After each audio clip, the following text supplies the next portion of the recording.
What's up, the General Nation? Welcome to the Big Bets on Campus podcast presented by DraftKings. This is the Week 11 college football betting preview. I'm Stuckey, and joining me, as always, my fellow BBOC co-host, Collin Wilson. A lot to get to today. As always, we'll hit, probably 20, 25 games in total on the card, including some Friday night games, and of course, the majority of Saturday's action. Before we get started, couple public service announcements. If you use Twitter, make sure you check out Playbook. It's a new betting bot from Action. Turn your screenshot into a bet slip. Super easy to use. You just at Playbook. Follow them on Twitter and just at them if you see a bet you like, or if you want them to create a bet, we'll create a bet slip for you automatically. You just click the link, bring you right to your book. Super easy, especially if you're looking to follow or create parlays or player props. Save you some time. We'll also have a quick slip link in the video and podcast description where you can find and tail some of the bets we discussed in today's episode, or you can visit actionnetwork.com/betnow. I'm also the new co-host of the Favorites podcast, which is returned with a new lineup. Myself, Kendra Middleton, and Brandon Kravitz. Episodes Tuesdays, Thursdays, Sundays, bets, stories, a lot of fun, all centered around the NFL. We've hit a couple big parlays in a row, one a show, and then I talk through the NFL card in addition to what I'm doing with Chris Raybon on the Action Network podcast. Make sure you check that out. And if you have time right now, really appreciate it if you leave a 5-star review. Subscribe, you know the drill. And before we really get started, I'll throw to myself for a quick word from DraftKings. The Big Bets on Campus podcast is sponsored by DraftKings Sportsbook. And in partnership with DraftKings, BBOC listeners get a great offer. Right now, new customers can bet $5 and get $300 back in bonus bets if your bet wins. And 3 months of NBA League Pass. Stay in on the action and use your bonus bets on DraftKings same-game parlays for a shot at an even bigger payout. To get started, use promo code BBOC when signing up with DraftKings. That's code BBOC when signing up with DraftKings for 3 months of NBA League Pass and $300 back in bonus bets if your bet wins. The crown is yours.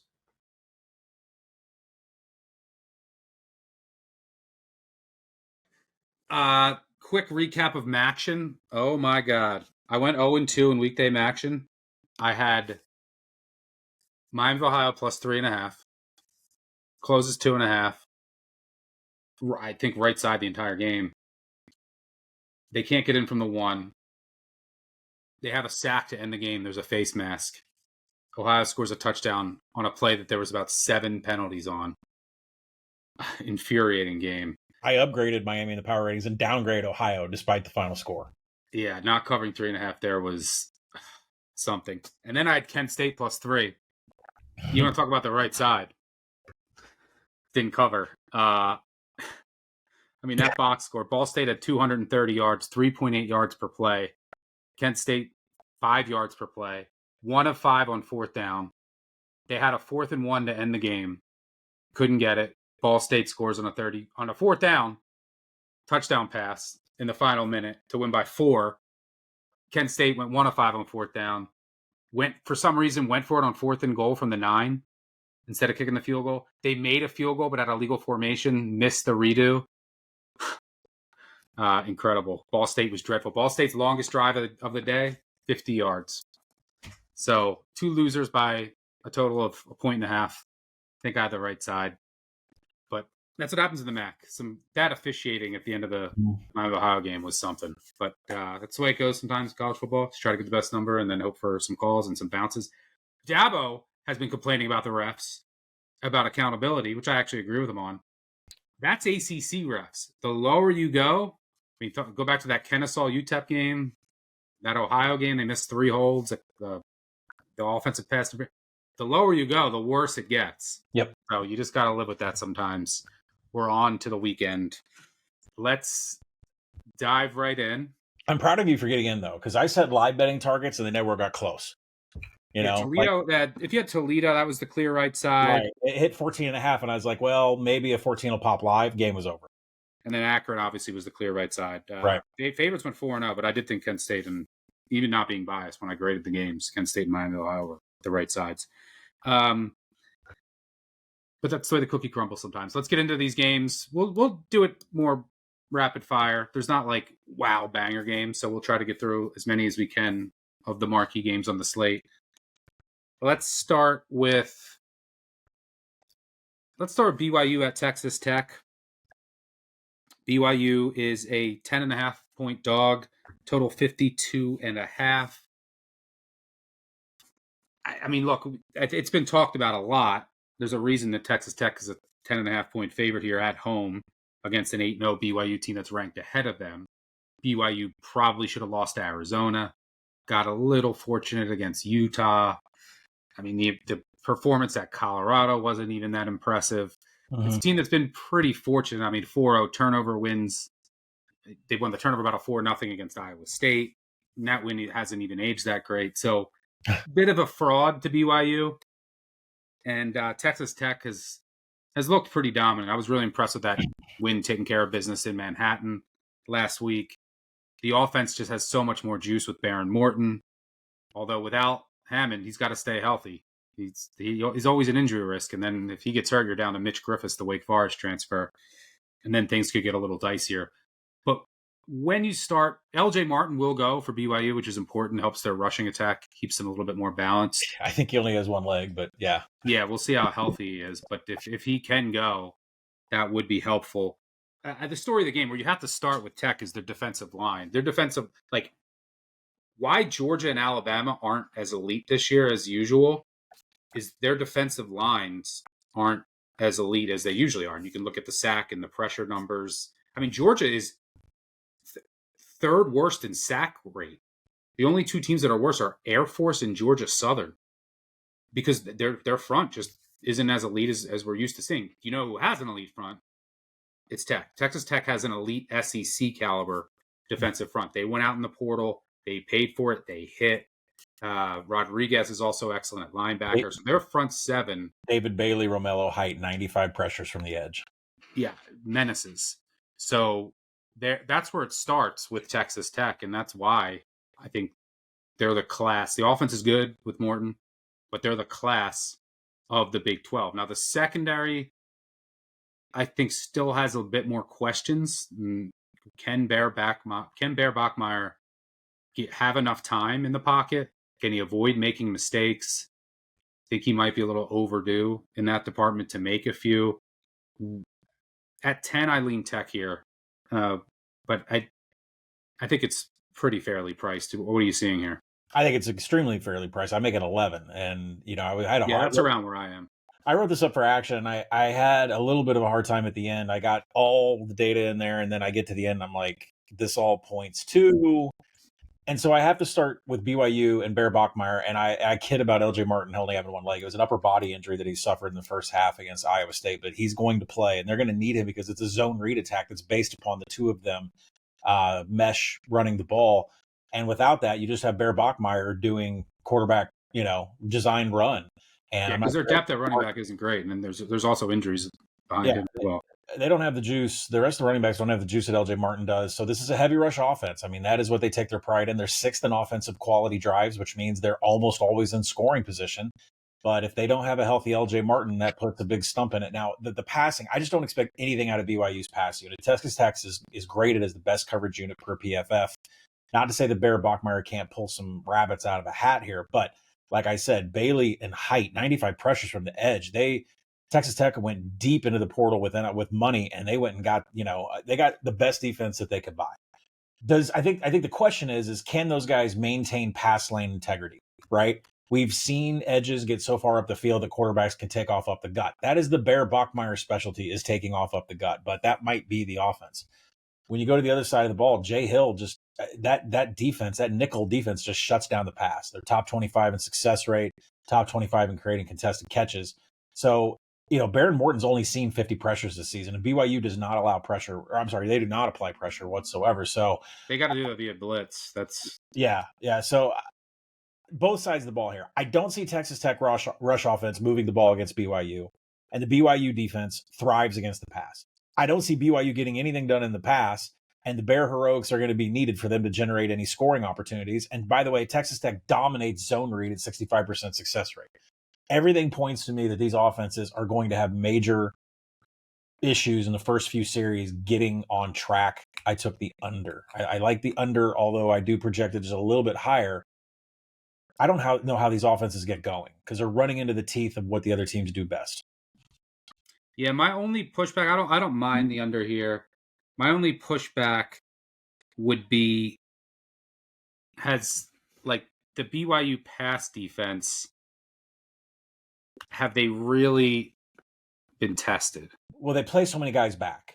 They don't have a pass rush because they don't rush. They don't send extra stunts. They play, it's a nickel defense, but they just create this. They don't want anybody to get behind them. So they'll give up an 8-yard run. Yeah, no, but I'm just saying this will definitely be the best passing attack. Like, yeah, they played West Virginia when West Virginia used a running quarterback. They played Colorado, Stanford, Portland State, ECU. I guess is a decent passing attack, but they're Group of 5 caliber. In that game, Hauser, he did throw for 300. They just turned the ball over. Arizona has a decent passing attack. And they did a pretty good job against Fafita, who only threw for like 200 yards on 45 attempts. But Utah doesn't really have the juice at receiver. Right. Neither does Iowa State. And I mean, Beck threw for 300. But having said all of that, the caliber of competition from a passing talent standpoint hasn't been great. So maybe you get some explosives from Tech as a result. But I don't mind with your look. That's where the game gets decided. That's where the game gets decided because Texas Tech can't run the ball. I mean, they're 124th in line yards. Jacoby Williams and Cameron Dickey are like 3.5 yards after first contact. It's like an inefficient explosive rush. Like they hunt for explosives, but it's not very efficient on a down-to-down basis. But exactly. At 10, I lean Tech, but I don't think there's any great value. Texas A&M at Missouri. Texas A&M a 7-point favorite here. You're going to get the third-string quarterback for Missouri, Matty Zollers. He looked okay against Vandy. I really don't know what to expect here. So there's a couple angles worth mentioning. One, I mean, I guess the spot on the surface favors Missouri. Like you have Texas A&M doesn't even really need this game. Missouri, you're probably going to get an all-out effort against an undefeated team at home, coming off of a bye. I think one of the keys to this game is what does the script look like? Because Texas A&M probably doesn't know what to anticipate, and Missouri has to get off to a fast start here. This is just, I think 7's the perfect number. This is just hard. What are we going to get from Zollers? Also, he's not as good of a runner as Prbula, so that's going to hurt Hardy and the overall rushing attack. Additionally, on the other side of the ball, one of the reasons that Texas A&M is so good this year is their offensive line is one of the best in the country. Missouri's defense is all about those stud edge rushers and generating pressure. They're shaky on the back end. So if A&M is able to pass protect and hold that pass rush in check, there's going to be opportunities for A&M to hit some explosive passing plays, as they've done against almost everybody. A&M's been a second-half team all year. So I could see a look at like Missouri first half because they're going to need to get off to a fast start. They're going to need a good script here. But I also could see it going downhill. It all comes down to Zollers. Like, what's he going to look like? Does he, if it's a complete disaster, this is A&M by 20 plus. If he can get off to a fast start, the script is good. They can get a lead going into the half. They can be feisty and cover here and maybe even pull out the outright win. Norfleet, their tight end, also is questionable, who's worth mentioning. It is a tough game. It's at 7, I think, like if I had to bet it, I guess I would take A&M just because you don't know what you're going to get with this quarterback. And I think, but if he goes down, with an injury, I mean, you're talking walk-ons. There's Brett Brown, he's a walk-on. Drew Lock's nephew. How old are we? Drew Lock's nephew's a walk-on quarterback on the team. Tommy Locke. But I think Spot says Missouri, but a lot of uncertainty with the quarterback situation, and A&M certainly can block Missouri, which could present some problems for the back end on the Tigers. What are you seeing here? Wouldn't be the first time an SEC team went to the intramural field to find a quarterback. I know Arkansas has done that before. I make the game 4.5 if Prbula would have played.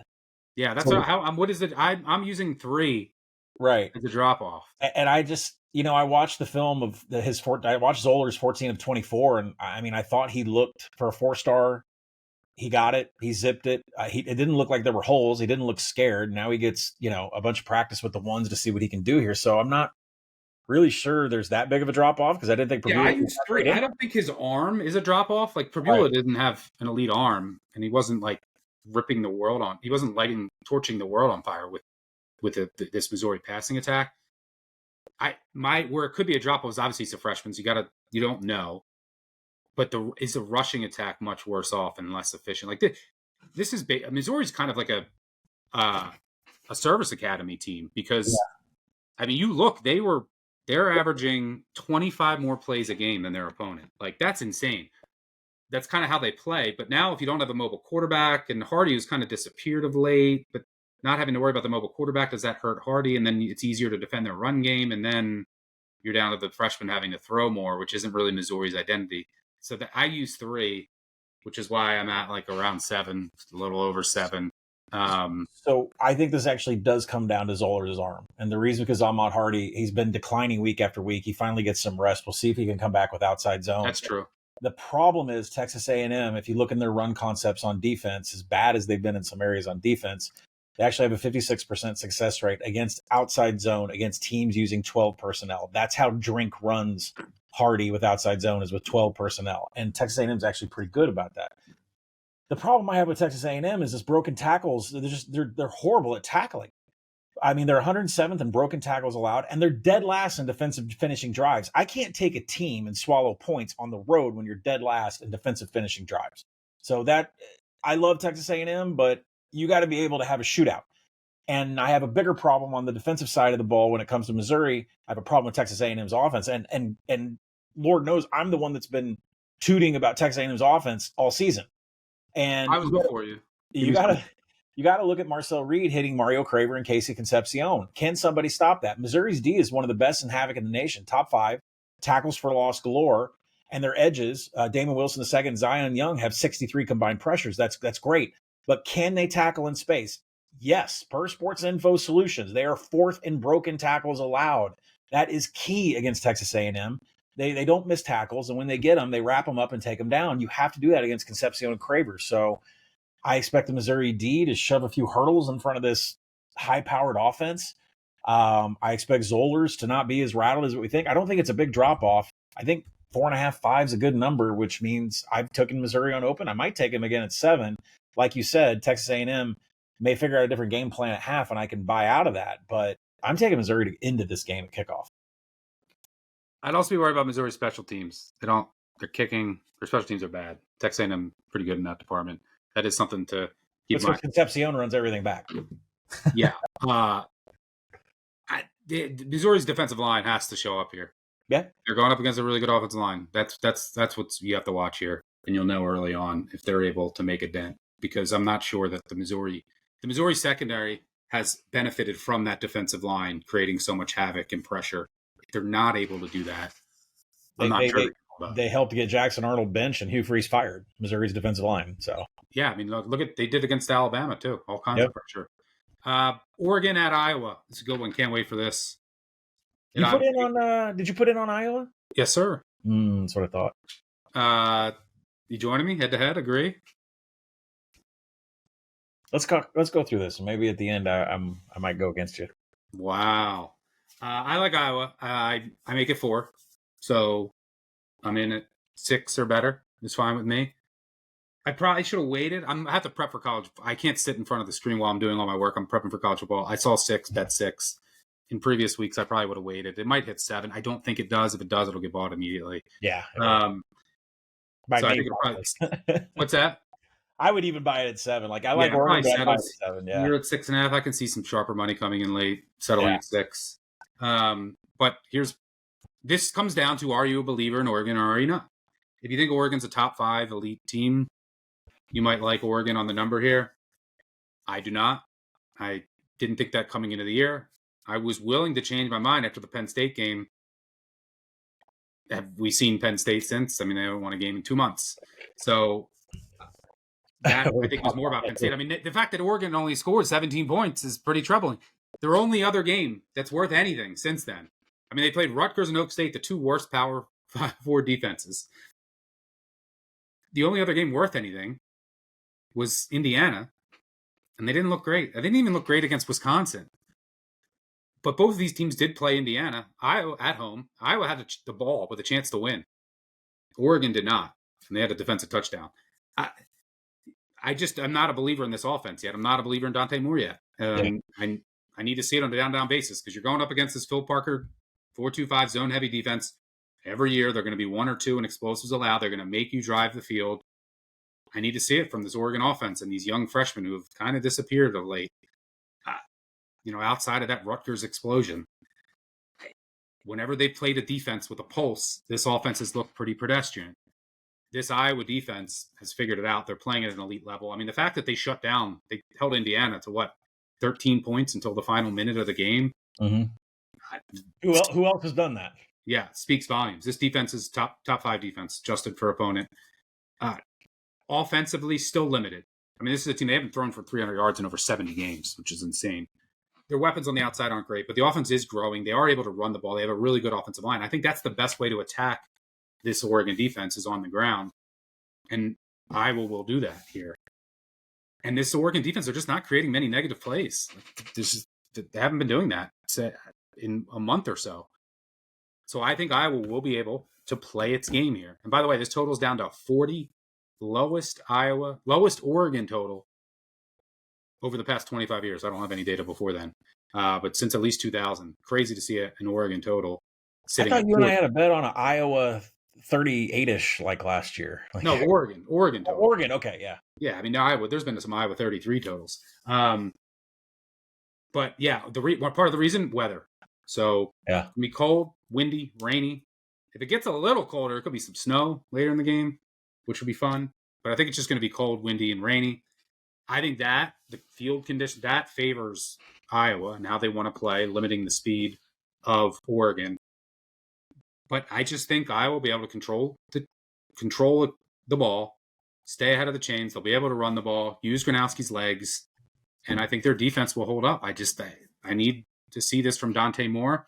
And then you throw in the weather, the conditions, the home field, and then what's the big advantage that most people will forget to talk about? Special teams. Mm-hmm. I mean, Oregon special teams are okay, not great. Iowa's the best special teams in the country. There will be a time when because I think it's going to be a lower scoring game. Points are at a premium. I think that makes the dog even more intriguing. There will be a time when you want to pull your hair out, when it's 4th and 2 at the Oregon 48. Iowa has the ball, and they punt it. And for most teams, it's the wrong decision. For Iowa, it's correct. Because most times, they'll pin them at the 1, and then there'll be a 3-and-out or a safety, or Oregon punts back the other way, then Iowa returns the punt 40 yards for a touchdown, and then you're like, what just happened? The field position, the kicking, the punting, the returning, all of those hidden yards. That's how Iowa wins these games. Kirk, I think, is 5-1 straight up in November over top 10 teams. He is 7-3 against the spread. It's a home dog of 6 or more, covering by an average of 9 points per game. I think he's pulled off 3 or 4 upsets, lost a couple others by 2 points. I just think this is a game where Iowa can play its game. 20-17, Iowa. So I made it 5.5, and when 5.5 was out there, I wanted to fire, but I didn't know which way it was going to go. I wanted to fire on Oregon because I would have said 6 or 7. Before I get into this, I have this hunch, this feeling, and I want to go find a prop and bet it. What number would you need for Dante Moore pick 6? Because it just feels. Oh, that's common. It feels so right, doesn't it? It's coming. Yeah, I think it's coming. If anybody out there is listening, I'm going to be searching all week, and if you can find a Dante Moore pick 6, take it. I feel like this is the one. He didn't even Iowa defense first touchdown. Yeah, I would take that too. I mean, if you can find that 20-1 or 15-1, that would be galore. Listen, because you have special teams in there too. Yeah. Dante Moore failed to record a TD pass or a big time throw against Wisconsin, so I don't know what's going on. What I do know is that Iowa is fantastic. 600. That's it. Oh no, that's anytime. I like anytime, Iowa anytime. D special teams 6 plus 600. I mean that's got to be a bet, right? And then 22-1 first touchdown. I think I'm going I to put like that a in half. sprinkle on any time Oregon touchdown. That's Anytime you put a quarter unit in, you can win a unit and a half. yeah, that's I fun think, because you got special teams in there too. Like that's what makes it even more valuable. That's good. Okay, so look, I don't know what's going on with Dante Moore, but he did not have a good game against Wisconsin. More importantly, Iowa is 15th in coverage. They are top 30 in contested catch. I just don't think it's going to be a good day. Plus, they don't miss tackles. So even if DeCorian Moore gets it behind the line of scrimmage, I think, Oregon's going to have, the only way Oregon is going to score here is if DeCorian Moore is juking Iowa defenders out of their shoes. Not likely, but the other aspect where I think Oregon can move the ball and why I like them is that Jordan Davison is up to 10 rushing TDs on the season. He is the key to this game. Iowa's mid FBS and success rate allowed against the rush and in defensive line yards. That tells me that Oregon is going to be able to move the ball on the ground, and their 41% success rate against man block concepts, which is how Davidson runs. I like him over his 40 yards rushing prop. The Oregon D has serious problems stopping the run. Gronowski, Moulton, this is a game made for them. 7.4 yards per play against Penn State, 5.8 yards per play against Wisconsin. I mean, Iowa's offense on the ground is really going. And by the way, they've had 23 runs over 10 yards this season. And this has all just happened within the last couple of weeks. The question is, can Iowa stay in standard downs? They are horrible in passing downs. If you get them behind the chains, Gronowski is 121st in on-target rate. He's one of the most inaccurate passers in all of FBS. Iowa has to stay in standard downs, and because of the way they run the ball, because of what Oregon's D does against that, I think they will. I think Iowa's going to be in scoring position. They don't miss tackles in space.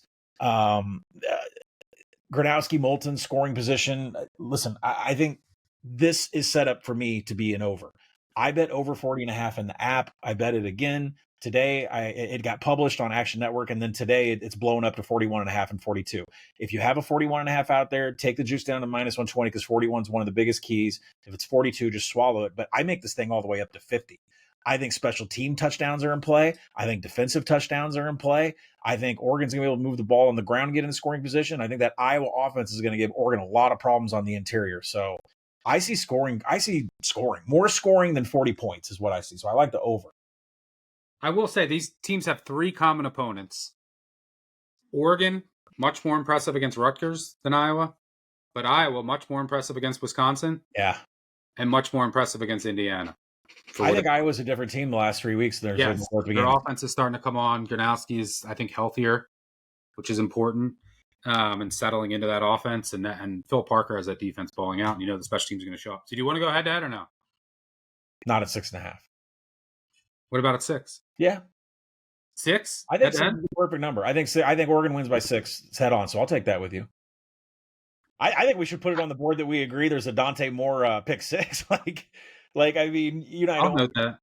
I mean, I don't know if we'll take a loss for it, but I mean, I'm running with that this week. All right, let's see if you have the cojones to join me on this one. Oh boy. Penn State plus 14.5. This is the first bet I put in. It went the other way. Put it on the board. It's back down. It's getting hit. Yeah. I was so upset when it went to 15. Yeah, I got 14.5 too. That's what we'll put it in plus 14.5. I think it's just some of the sharper shops. It's coming down. Yeah, we're going to see 14 soon. Let's hear your reasoning because I got mine. All right, so I mean, basically, number one, this is a pure market play. So I make this under 2 touchdowns. Yep, me too. And the market told us last week. Let's just do some math. Penn State closed 17 at Ohio State. We'll call the home fields for both of those teams 3.5 points. I'm a little higher, but I think that's fair. 7-point swing from Columbus to Happy Valley. So last week, closing line of 17 assumed Ohio State would be a 10-point favorite in Happy Valley. Well, Ohio State dominated that game. Second half dominated. So we'll call it an adjustment. We'll call it 11.5. Now, Indiana is favored by over 2 touchdowns. I have Ohio State at least a field goal better than Indiana. I have Indiana as the second best team in the country by at least a field goal as well. And if you disagree with that, the market just opened the Big Ten championship game. That projected line is Ohio State minus 3.5, minus 115. So based on that logic, this line is way out of whack. It should not be over 2 touchdowns, and I don't think it should be over 2 touchdowns. So I played it. I'm not afraid to fade any team. I'm not afraid to bet on any bad team. You've been in front of Cignetti before? Yeah, I've faded Cignetti successfully. He's also cost me money. Cost me money last week. Could again here. Never afraid to come and say it. We'll have a ton of voicemail callers if we do. Great. We'll face the music on Sunday. And none of them will call if Penn State covers. Also, I think this is like Penn State Super Bowl. This is it for them. The whole season is washed. Like, there's nothing else to play for. Like, now you can upset the number 2 team undefeated on the season. Penn State also has a little bit of a run game, which Maryland had none of.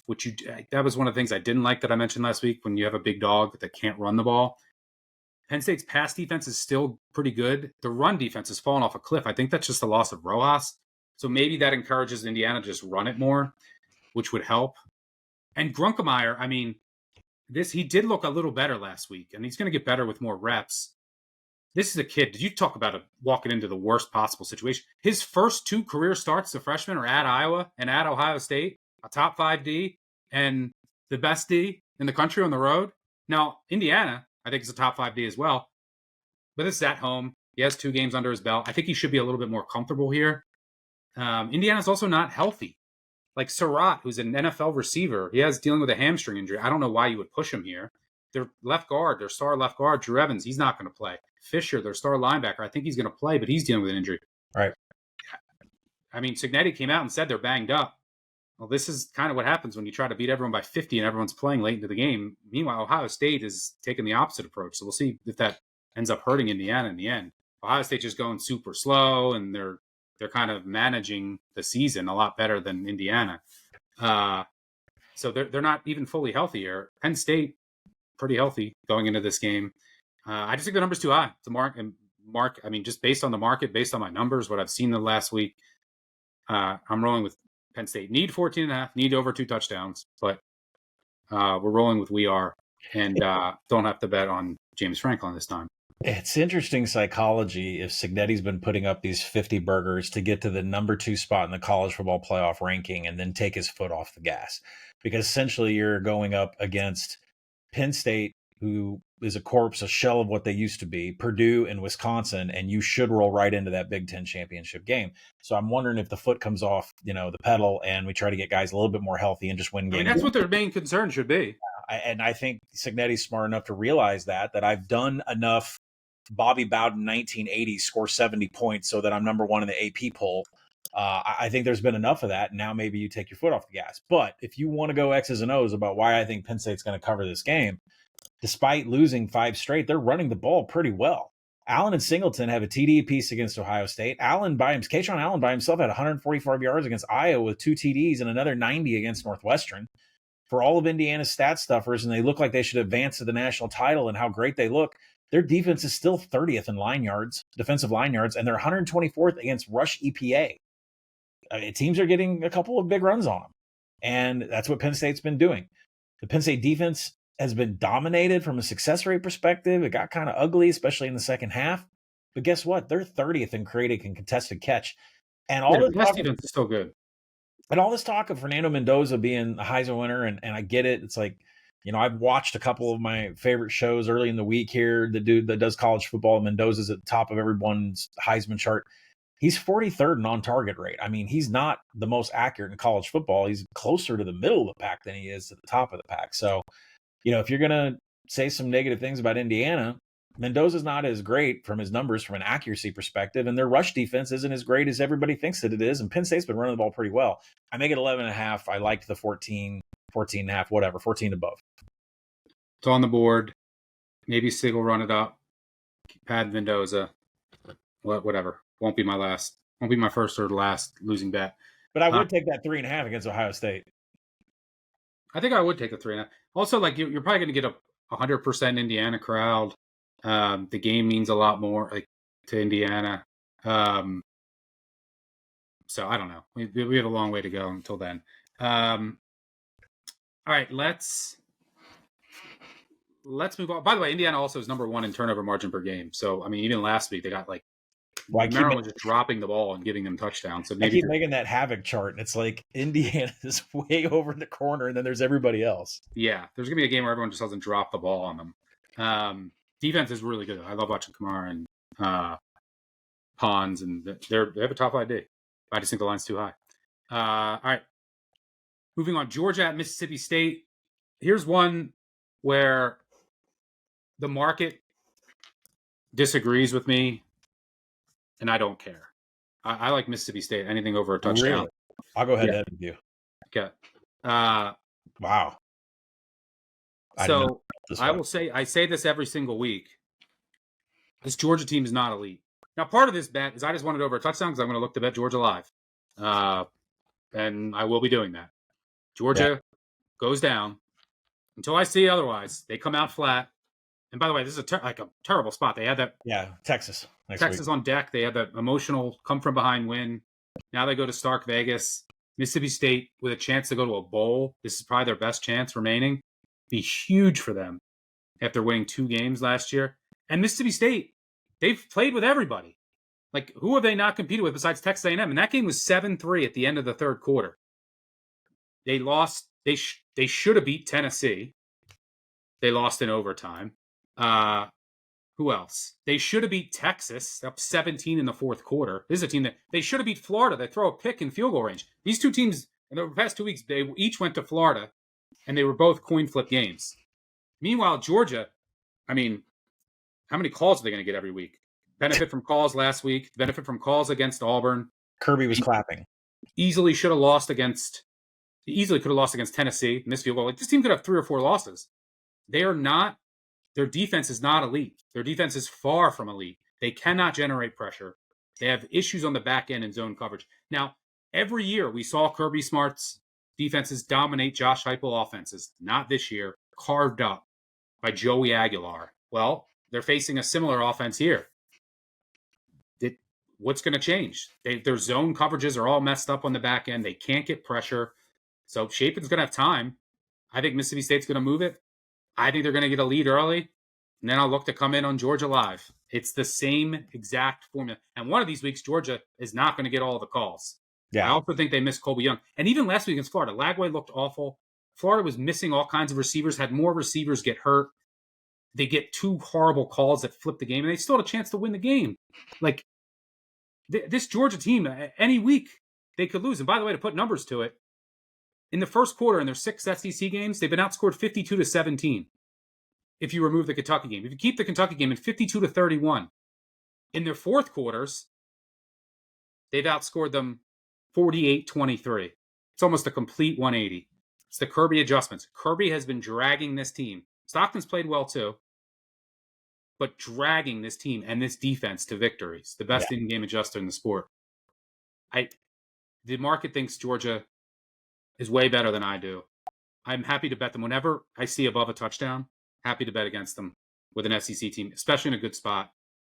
And I will look to come in on Georgia live. Maybe this is the game Georgia comes out and they're up 14-0. But I think Mississippi State can move it on them. And give me their dog. Yeah. I mean, I'll go head to head with you. I'll go head to head with you on it. But in the app, everyone should know I'm going to wait for Mississippi State to either take a lead or have a tie ball game to get that number below 7 before I hit it for a pretty quantifiable amount of cheddar. So, look, first off, Kirby is feeding this team all the motivation in the world for being 5th in the college football playoff rankings. You are not a bye week team. You are not getting a bye in the playoff. Huge motivator there. I've already heard it been talked about. It's tough to ignore what the SEC trenches have done to Mississippi State in 4 straight losses before Arkansas gave them a game, right? Tennessee, Texas A&M, Florida, Texas, they lost yards per play to all of them, including Arkansas. Mississippi State is 134th in defensive line yards, 126 in creating a pass rush. Georgia will have a TD on every single possession that crosses the 40-yard line. They are an offensive finishing drives machine. 7th right now, it's Stockton just tucking the ball and going at it. The way to attack Georgia is through the air. And, Blake Shapen was shook up a little bit against Arkansas, came out. Kamario Taylor took over for a little while. We'll see how healthy Shapen is. I think Fluff Bothwell is going to have some real problems getting out in space here. The big handicap, why I took Georgia against some other bigger teams like Tennessee, is because they're 15th in broken tackles allowed. Like, they just don't miss tackles. They may allow you to have an explosive play, but once they get to you, they don't let you go. So I see a massive trench advantage for the Georgia offensive line. And I don't see Mississippi State able to create extra yards after the catch or extra yards after first touch. And I think this gets away from them. And I know Kirby's feeding them. You are not a college football playoff bye week team. That's still not going to give them a pass rush. It's still not going to fix their coverage issues. I mean, we said this about Tennessee. We said, Kirby always shuts down Tennessee. Tennessee put a 40 burger on them. Tennessee could never score more than 17. Like every week we see with this Georgia offense, like the Ole Miss thing, they had revenge from last year. They are getting blown out in the first half of that game after the biggest loss of Kirby's career last year. Georgia comes out and Ole Miss torches them. This Georgia defense is not it. Shapen isn't healthy. That changes the equation. Texas, though. Yeah, because Camario is all on the ground. Camario looked good when he played against Arkansas, but he's all on the ground. Shapen he did come back in the game, but he was pretty shook up. By the way, let's just get this out of the way. I'm betting Texas against Georgia. I might hit a look-ahead line. Auburn at Vandy. This is a tough stretch. Vandy 6.5-point favorite here. I'd lean under here. I mean, Vanderbilt, man, they've gone. Did you tweet me they were out of gas and then they found a gas tank? Is that what happened? I don't know how that happened, but they've gone Bama, but then by LSU, Missouri, Texas. Now before their bye, they have Auburn. Auburn's defense can ball. Coaching change here. One play caller. How much does that do? Can they actually score? But the Auburn defense is legit. Anyone they go up against, you're not going to get much on offensively. And this Vandy offense has kind of hit a little bit of snag of late. And can Auburn score enough? I don't know. Vandy's not going to be able to run the ball here, I'll tell you that. But I don't know if I trust the Auburn. You could get a coaching bump, like the play calling, having one guy in charge and maybe some new wrinkles. We have seen that. Teams with a new coach, the first game after that against FBS teams this year, 7-1 against the spread. We saw it with Florida last week against Georgia. You see anything here? I'm not sure DJ Durkin inspires me to play much better, especially since he's just come out and said the tight end coach. Who's calling the plays? Oh, no, Derek Nix is calling the plays, and it's like we're not changing anything whatsoever. Ashton Daniels is going to be QB1. I think the side and the total are exactly where they should be, but I do have a play in this game. If you look, there are a couple of notes you should know, like season-long starter Connor Lew, the center, was missing. They're taking their right tackle, Mason Murphy, moved him into center. He's been at center all week, and then they've taken backup guard Isavian Miller, and they put him in at right tackle. So there is some offensive line things that have changed for Auburn that you should need to know about. But Daniels so far doesn't have any big-time throws or TDs, and this offense has been dead last in pass EPA. So I don't know what you're going to get out of this Auburn offense. On the other side of the ball, like Auburn's defense has been top 10 in everything, stopping the run, high success rate, things that Vandy wants to do, like man counter from Pavia and outside zone from Alexander. They're able to stop that all day. But where they fall apart is against the pass. They're 118th in coverage grading. So earlier today in the action app, I did put in a bet, and I'm back on the train. Diego over 206.5 passing yards. And it's actually pretty easy for me to tell you why. Auburn's defense has given up more than 206.5 passing yards to Taylon Green, Bo Perbula, Gunnar Stockton, Marcel Reed in 4 of the last 5 weeks. Who didn't get over that mark? Cutter Boley, because Cutter Boley only threw the ball like 10 times. But I'm telling you, like, I think Pavia passing the ball is the key to tearing up this Auburn defense, and it's going to happen all day because he won't be able to run against them. So I like Diego throwing here. Staying in the SEC, LSU at Alabama. This has to be the least hyped LSU-Alabama game I can ever remember. Alabama laying 10.5 here. Or 10, I think there's only... Is there any... I think 10 is the... I think it came down to 9.5 like an hour ago. Yeah, I did see it get hit. I didn't know if it came back up. Let me see. But our DraftKings is at 10. It did go down to 9.5 on DraftKings at 11:22 and came back up an hour later. So maybe somebody is shaping a 9.5. It looks like 10. I played LSU small. 10. I had 10. I'd still play them small. I'm at like 8 here. With Weeks, it doesn't look like he's going to play, which sucks. I was counting on him playing after the bye. That hurts. But again, like Georgia, I think Alabama's overrated. Don't think they're elite. Is a team that, go look at all their results. Most of them could have went either way. Like they probably should have lost at South Carolina. They got blown out at Florida State. The Vandy game was really close. The Georgia game, Georgia had a chance to win that game. The Tennessee game, the Missouri game could have went either way. They can't run the ball. They can't stop the run. They can't generate pressure. Simpson's playing really well, but this LSU defense is still elite. They can get after you. And there's going to be sacks. And Bama struggled a bit against the blitz. You know you're going to get that here. I think there's a real – and here's the thing. This is like my South Carolina handicap. The LSU offense has been crippled by their offensive line every week. But when you play Bama, that's okay. You should be able to have some balance. They're not going to crush you. They're not going to just overwhelm. They're not going to overwhelm Garrett Nussmeier. And by the way, I think there's a real coaching bump here. Everything I've heard, and you just use common sense. No one liked Kelly. It was toxic. I think it's going to be a looser team. Nothing to lose here. All the pressure on Alabama. And then I think you're going to see some real wrinkles. I think you're going to see Van Buren. Yeah. We know that mobile quarterbacks can give Bama issues. I think you're going to see a bunch of packages for him. So I think that the LSU offensive line won't completely ruin the game for them, much like South Carolina, which usually happens for them, but didn't against Alabama. And I think their defense can keep them in this game. I think you get a max effort from LSU. Now they're Super Bowl. I think the line is a bit too high. Tigers small, nothing big. I wish I would have paid attention to some of the moves Brian Kelly was doing when he first got there, because he fired the strength and conditioning coach that had been at LSU for 21 years, and he got rid of the secondaries coach who had produced a ton of names that went into the NFL. Like, that was really the start of the downfall here. Interim coach Frank Wilson is taking over. He said in his presser, "I am adopting the tactics of Pete Carroll. I want to inject life, and I want to have one heartbeat." He bangs a drum before every practice, and it's so loud, all the players can talk about is there's that drum. I mean, it's like this one heartbeat thing is some Houston Nutt shit. Like, this is what I heard at the end of Houston Nutt's tenure at Arkansas. One heartbeat. He came out and said Alex Atkins, the former FSU offensive coordinator and tight ends coach, is now the play caller. Running the ball is the priority. How much? He said it twice. So for that reason alone, I looked at the under. I'm still tweening on the under. It is dipping in the market from 49.5 down to 49. I think it's for that reason. But look, Alabama has struggled. I think that's why you're going to see Van Buren. Yeah. And I think Alabama has struggled to stop the run. I mean, 95th in line yards and 109th in stuff rate. Van Buren is going to be better for Caden Durham and for Harlem Berry, who were both 3.7 yards after first contact. It's the offensive line that's outside the top 100. And it'll give them some balance finally. They've had no balance for 2 years. Yeah. And listen, Ty Simpson's going to face an elite secondary here. 16 PBUs, 6 INTs from Delane, Woodland, Cooley, Halsey. And pressure. He's going to be under pressure if Bama can't run it. There's going to be no passing downs. I see your case for LSU. I like the under better. Navy at Notre Dame. Oh, man.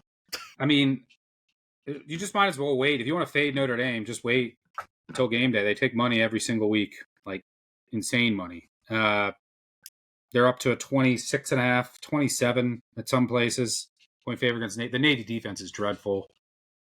It's hard to see how they get stopped. With one of the lowest strength of schedules in the nation. Yeah. It's hard to see. I mean, the path to it gets a service academy catching over 2 touchdowns, but sometimes the talent gap is so wide. Like, this is the last time we saw Navy play Notre Dame, that it's hard for them to overcome that. Now, Navy had like 1 million turnovers in that game, but which didn't help. This comes down to this cover will come down to how many long drives can Navy sustain. That's it. Yeah. It's like if they can put together like 2 or 3 long drives, well, that'll just shrink the game, limit the amount of possessions, and then Notre Dame's not going to be able to cover 27.5. But if they go 3 and out a bunch, and then they're down 21-0, then it's going to get ugly. Yeah. I mean, for me, this is a repeat of last year. I think this is the game that I said Notre Dame's going to post a 50 burger, and then I think they got there pretty fast. The run concept of Navy with Blake Horvath and running back Alex Texa, and then Heinrich and Chapman back there. Navy runs a heavy amount of 21 personnel, and everything they run, Notre Dame absolutely can defend. Counter, pull lead, fullback run. I mean, just considering the Navy's strength of schedule is 129th in the nation, Notre Dame has dominated power. They've dominated about 3 dozen pull leads with pulling guards, pulling tackles. They've dominated a 71% success rate. Against counter, they're 50%. So some Horvath counter made do something, but still Notre Dame's okay against that. And then Notre Dame 61% against play action pass. And that was the handicap last year about this. Are you going to get caught in the play action pass, which is where Navy is going to want to get their big plays? And Notre Dame didn't get caught last year, and they're not going to get caught here. I cannot believe how bad the numbers are for Navy defending outside zone. That's Notre Dame's number one run concept. This is what happened last year. So the question is, do you want Jordan Love at 2+ touchdowns minus 165, or do you want Jordan Love 3 touchdowns at plus 180? That's kind of where I'm sitting here. I do. Jadarian Price had a very subpar game against Boston College. I think I'm not going to put any bets on him. Maybe keep an eye and see if he's okay, or maybe just kind of schedule's working on him. So I do like Notre Dame team total over. I like Jeremiah Love at least 2+ TDs. I might throw a flyer on 3+ TDs because he also catches a ton of balls in the backfield. So that's where I'm at. Yeah, Notre Dame always takes money no matter what, and it like crosses keys. At 28.5, I probably will take Navy. You're still not comfortable. No, you're still not comfortable. I wouldn't be comfortable, but I have to. 28.5. It's my service guide. I mean, we might get there based on what I've seen from the market. It also doesn't help that Notre Dame was super sloppy at BC. Freeman all have their attention, and like, does Notre Dame needs to like. They're 10th in the playoff, probably going to make it, but like, there's people questioning their resume now, and then like, are they lost to Miami?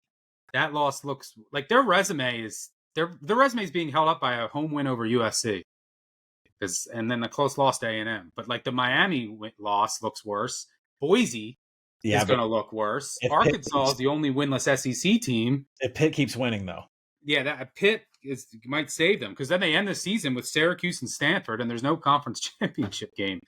So Notre Dame might want to like style out in these next 2 weeks. This is for TV ratings. There's no world Notre Dame's not making the playoff with 2 losses.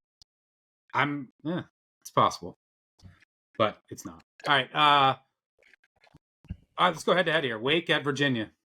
Why are you going against Virginia? I told you because they're horrendous. Devil. They're horrendous. Do you want to go head to head here? Yeah, I bet Virginia. I make it 8. I bet Virginia to start the week. It hasn't moved for me, but I don't care. I mean, that doesn't mean anything in a Virginia game.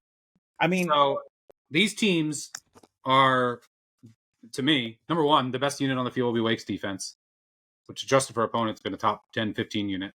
Last week, they got torched by Florida State. It was a horrible spot. I think that had a lot to do with it.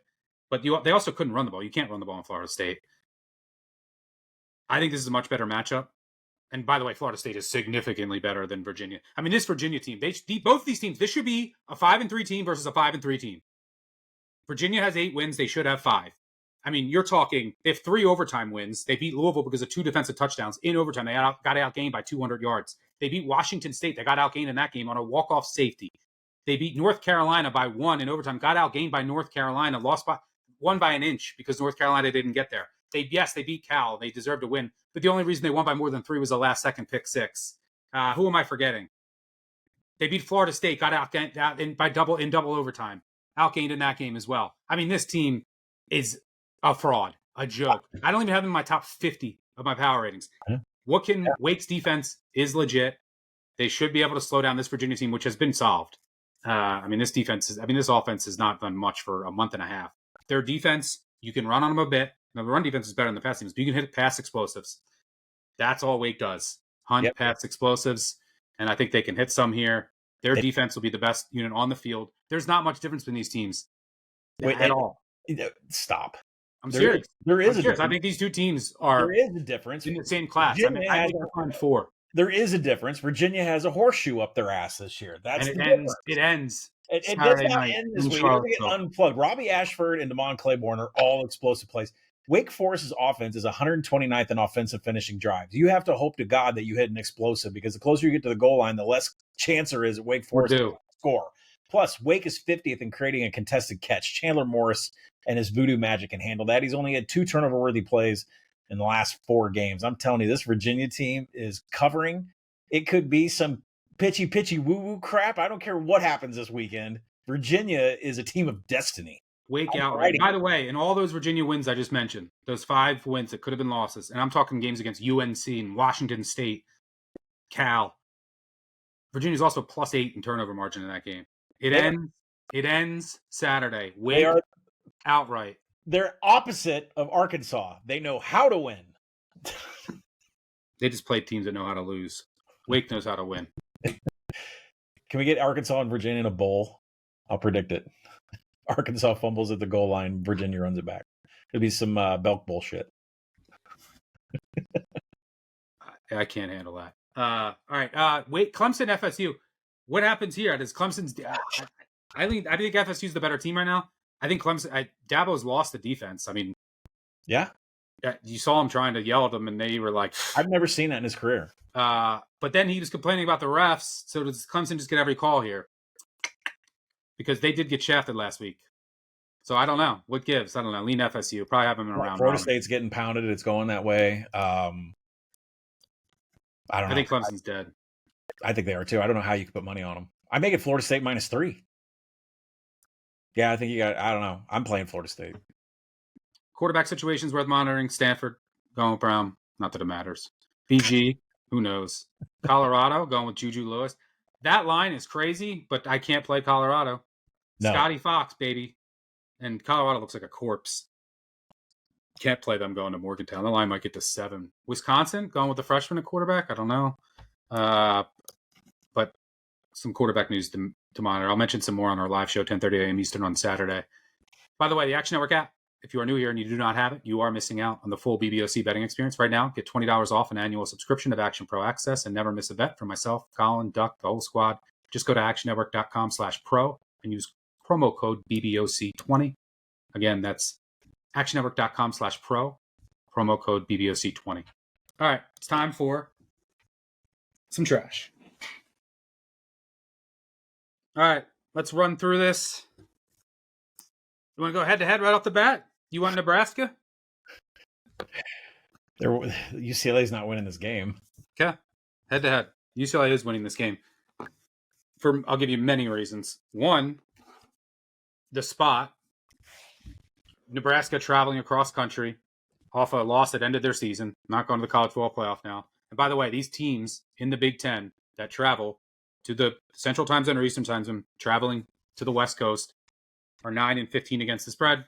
They end to cover by about a field goal per game. Home field for these West Coast teams in this scenario is worth like 4.5 points. There's no Raiola. Oh, by the way, UCLA is coming off a bye. I think that's more important because of the new staff, which is a huge upgrade over the previous regime. You should see more wrinkles. Additionally, they should be able to run the ball here. Nebraska can't stop anyone from running the ball. Nobody. They also can't get pressure. They also can't stop the quarterback run game. Nico's legs should be huge here. And on the other side, Raiola is out. I think he's worth 7+ points because did you watch the backup Latif last week? The whole offense is designed around Raiola.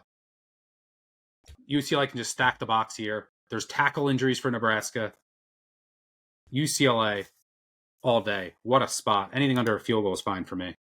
Emmett Johnson's going to run like crazy. Not if you stack the box. This kid can't throw the ball. UCLA is done exploding on runs. Javian Thomas, Jalen Berger, they haven't produced a single explosive run the last 2 games against Maryland and Indiana. I can forgive you for against Indiana, but come on. This UCLA magic is over. I got hot on that. It was like a ride at the club, and I'm out. I'm in the Uber. UCLA outright. Well, they're favored, so I hope. UTEP. You want to agree on this one? Yeah. I took UTEP early in the week. UTEP +1. Look, I think UTEP is one of the most undervalued teams in the country. Crazy to say, but their offense is way better with Locklear because Nelson is probably the worst quarterback of all time. They've started to show some life. Still a really bad offense, but their defense, adjusted for opponent, the only group of 5 defense, EPA per play wise, that's been better, San Diego State. That's it. This UTEP defense is legit. They can slow down Cam Cook if you do that. Camden Creel is not beating you through the air. I mean, this is 0 big-time throws on the year. One-dimensional offense. This UTEP defense is legit. I think you get their best effort here. They can still go to a bowl. And by the way, I think Kennesaw is one of the 2 best teams in the conference. UTEP should have beat them. I mean, they gave up 16 non-offensive points. There's a criminal officiating crew, and they outplayed Kennesaw on the field. And can we look at Jacksonville State, please? Okay? I know they've had a good year. Here are their wins. Murray State, Liberty when the Flames were a mess. And by the way, Liberty outgained them 534 to 390. Middle Tennessee by 3. They trailed multiple times in the fourth quarter. Sam Houston by 2 on a walk-off 52-yard field goal also trailed in the fourth quarter. And then a Delaware team that is reeling by 13. They got gifted a 21-0 lead in that game. Those are their wins. Murray State, Liberty, Middle Tennessee, Sam Houston, and Delaware. UTEP. Yeah, Delaware is starting to look worse and worse week by week. UTEP, they're still like FC, like they don't have the roster to withstand, like, so you're starting to see them wear down. So Jacksonville State, 67% rush rate, and UTEP is extremely good against the rush. You also have to look at Jacksonville State on defense, 111th in defensive finishing. Yeah, their defense is bad. Jacksonville State's defense is bad. I like UTEP here. What else was I going to say? Yeah, also Jacksonville State, huge game against Kennesaw for first place next week. Could be caught peeking at a tough spot. Temple. I need 7 here. Temple had, so I think it's a good buy low spot on Temple. You're also making Army beat you by more than a touchdown. Temple already saw the triple. They already played Navy. They should have beat Navy. A better offense than Army. And Army can't generate pressure. Can't stop the pass. I expect a bounce back game from this Temple offense. And, I mean, Simon's been great all year, besides last week. Really was, I think, affected by the conditions. And what happened in that game is Temple's defense, they were down 3 defensive starters in the secondary right off the bat. That's not good against ECU. I think they might get 1 or 2 or maybe all 3 back this week. But regardless, it won't be a huge deal against Army, not a passing team. Keeler, great coach. Temple going for bowl eligibility. I expect a bounce back here. Simon still has 21 touchdowns, 1 interception on the season. Army can't generate pressure, 119th. Bottom 10 dropback success rate. They can keep up. Already seen the triple. I like the Owls. Yeah, I'm going to join you on it right now. I make this game 3.5. Agree? Yeah, like 4.5. Offense, 11th in offensive finishing drives. They have more advantages offensively than what Army has offensively. And Temple's D is pretty bad, but it's, if you're giving me a shootout, I'll take a TD or 6.5. But Temple has legit numbers on offense, like 33rd in havoc allowed, top 30 in passing success rate. I mean, there's gonna be no pressure here. So 11th in finishing drive. Simon can do his thing. And for crazily enough, Monken 13, 22, and 1 against the spread as a home favorite. Army, the 6th least profitable home team over the past 20 years. Pretty surprised. I was surprised to see that. But you would think, obviously, a team like Army, not a great favorite. BC, red bandana game, baby. RIP Wells. Boston College, undervalued right now. Why? They're finally healthier.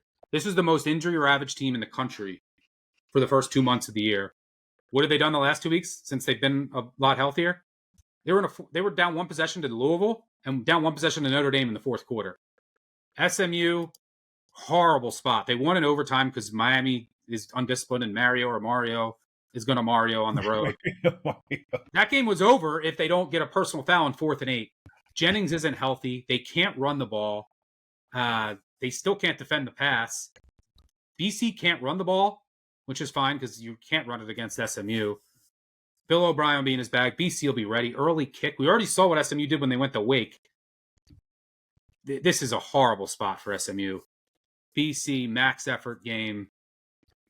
Give me the Eagles catching double digits. No. I mean, you're right. It is. No, I'm not going head-to-head. It is the spot. I don't back teams who just had their goalposts taken down, all right, and then throw it into the pond. It's a nice pond. But it's just too far. Like, it's already accounted for. It should be like 12.5, 13. So, nope.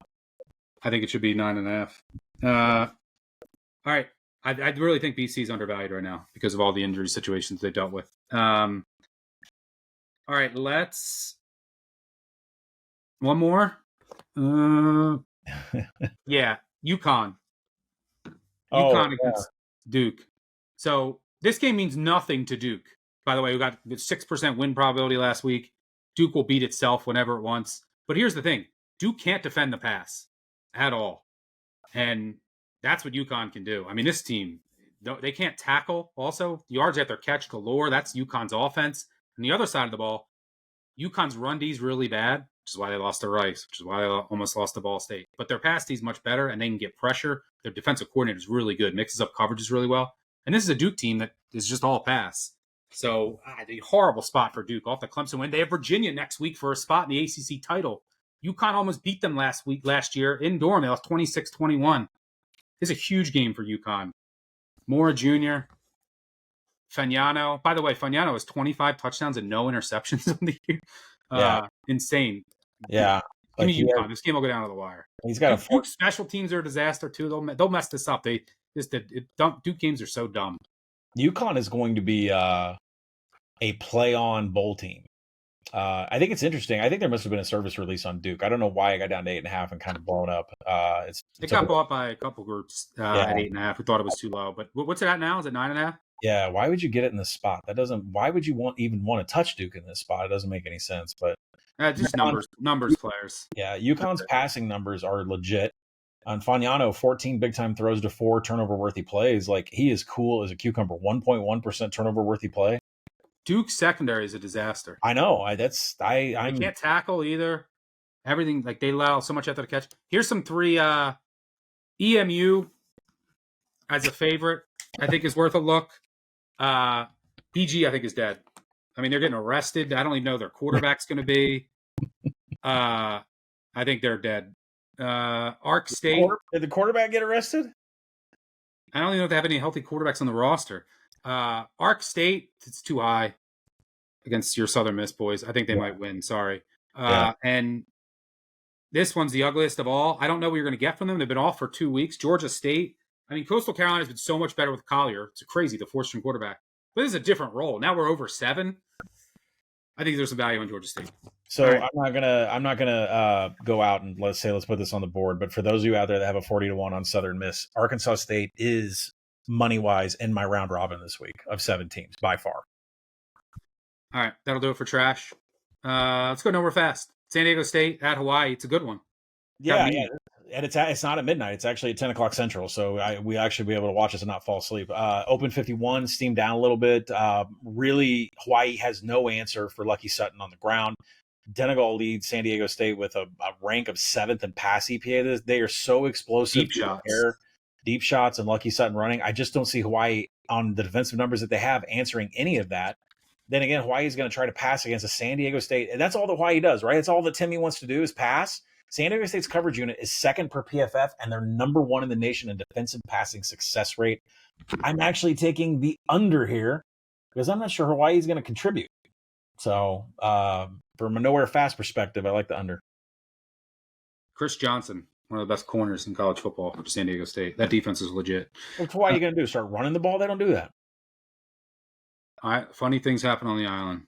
All right. No, Colin, you can't lose to the bye this week. No heartbreak for Arkansas fans. Congrats. Gives us a week to go talk to Jeff Brom, get him down here.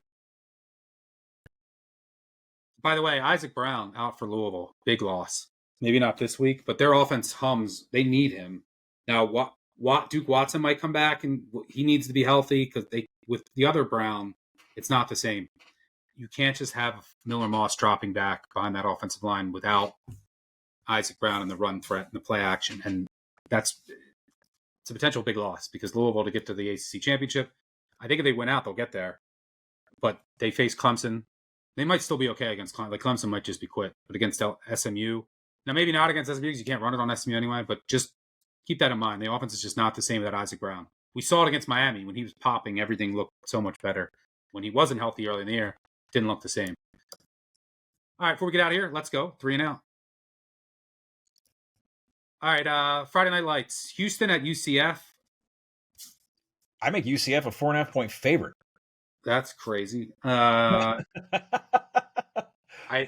don't know what to expect here from Houston. Like they had Dream Crusher last week, but Fritz is a really good coach. I expect them to have. And then like what happened to UCF at Baylor? I know. I don't know.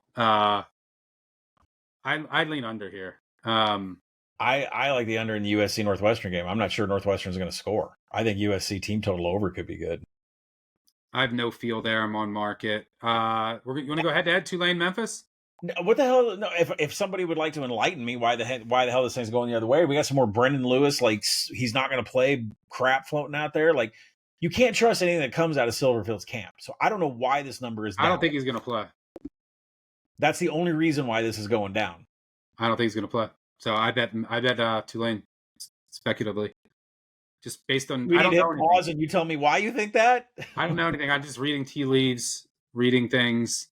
Well, how did he play last week? And Also, the market. I know what's going on in the I think market. someone knows. I'm getting a couple tweets about it. I'm like, listen, I think someone knows that he's out. But this happened with USF, and then he I played. know. But he did get hurt again last week, and like they need him to move, and their offense is built around him. Could they afford to lose this because now they have the tiebreaker? Can they afford to lose this in the American standings? No. Okay, well, North Texas is going to win out. Sat there and played like he wasn't going to play against South Florida, and then he played. And I'm supposed to believe this move the other way? Yeah, but like he really did get hurt again, and I don't think he's been practicing. From a couple things I read, so he could. I don't know. That's the speculative move I got. So I guess you want to stay away for now. I'm staying away, but man, this here we go. Set your clocks on your phone. I bet it's small. If you saw it, yeah, that's why I speculating. I also think you're going to get Tulane's best effort here after they got embarrassed last week, and Summerall's a good coach. We'll have him ready. They have a good defense to defend that zone read of Memphis. So, well, not if Lewis isn't in there. All right, second down. Favorite overdog. Favorite. I'll start. TCU. Anything 7 or better is fine. I think they roll Iowa State. Iowa State's dead dog walking. They can't get pressure. Secondary's a mess. They're going to get carved up here. Give me the Frogs. Yeah, I'm going Notre Dame. I think this is 50 burger. I think it's the same exact script from last year. They're 10th in the college football playoff rankings. They need something that looks a little bit flashy, and what Navy has run concept both sides of the ball is bad news for Navy. So I think Notre Dame lays it or goes hard on this. All right, Underdog ML Parlay. Going Kentucky.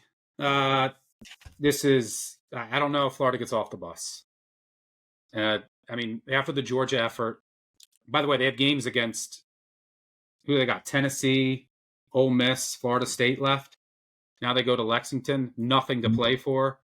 Kentucky playing with a lot of confidence against a rival. They'll show up here. You don't have the coaching bump from last week. And then more importantly, who's Lagway throwing to? I told you about Eugene Wilson. He was the focal point of the offense. I told you he was popping off over the bye. He's out.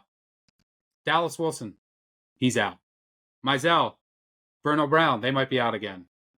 Who's left? Sturdivant? They got to throw to Sturdivant 50 times? Hopefully the refs just called it not a catch when they do every time. Who's left? I don't know. Florida also can't get pressure at all. So Boley will be comfortable. You also have to attack this Florida defense. Plays a lot of too high. You have to get yards after the catch, short pass. That's Kentucky's offense. Kentucky's defense, now that Lagway doesn't have any receivers, they're good against the run. This is just a bad spot. Cats win. Yeah, for me, I'm gonna go. If your book will allow you to do this, my books do. I'm gonna go Wisconsin first half money line. It's sitting at plus 240. I'm not sure what's going on with Washington when they travel. I'm not sure. Against Michigan, 7 points total, a touchdown in the second quarter. Against Maryland, did not even score in the first half. Against Penn State in November of 24, no TDs. And then IU, Iowa, Rutgers, they scored 16, 17, and 18 respectively. I don't know what's going on with this Washington team over a span of a 2-year sample. They cannot travel whatsoever. They're going into Wisconsin, who's actually limiting Oregon, who's actually doing stuff defensively. Wisconsin, Wisconsin limited Oregon. You know they didn't limit? Iowa. Well, yeah, I'm going to say this. Washington takes a while to wake up. Give me Wisconsin, first half money line, plus 240. I don't mind this because you also could see the freshman for Wisconsin, Carter Smith, at quarterback. Yeah. And there's some variance there. And he might give them some juice. So that's always nice with a bigger money line. So we're going Kentucky and Wisconsin, first half money line.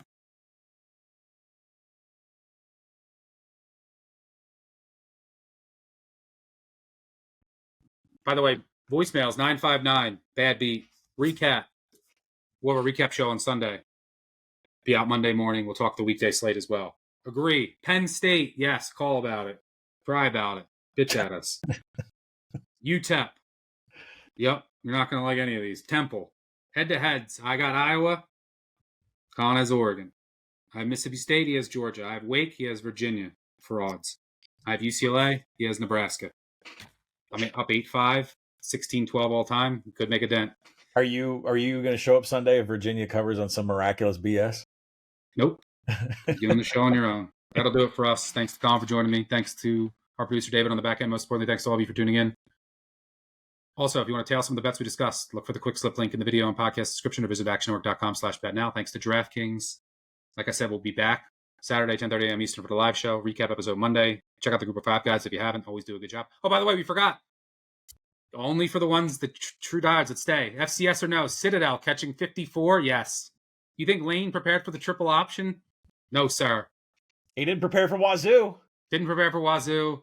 Citadel, triple option, catching 54. I don't care if they can't get any stops. They'll hold it enough. That'll do it for us. See you back here Saturday. We'll see you back here Monday. See you online on Saturday. Catch y'all later. Cheers. Peace out.